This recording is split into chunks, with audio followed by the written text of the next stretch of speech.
Hello everyone, I'm Dr. Sana Farishta, Pedodontist and a Laser Specialist from India, Clinical Director of PIOON, and today we're going to talk about the welding of enamel walls in pit and fissure cylinder with 980 wavelength S1 PIOON Laser.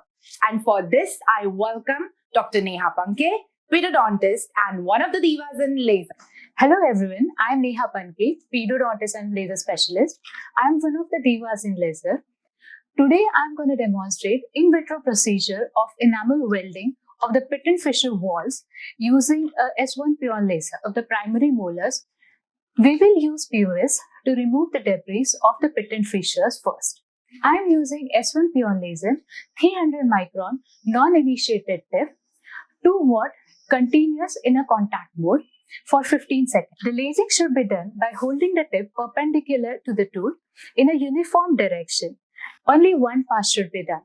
This procedure helps to accentuate the morphological changes in the enamel of the pit and fissure of a primary molar, which helps in increasing the physical, mechanical, and the caries resistance of the molar. Thank you, everyone.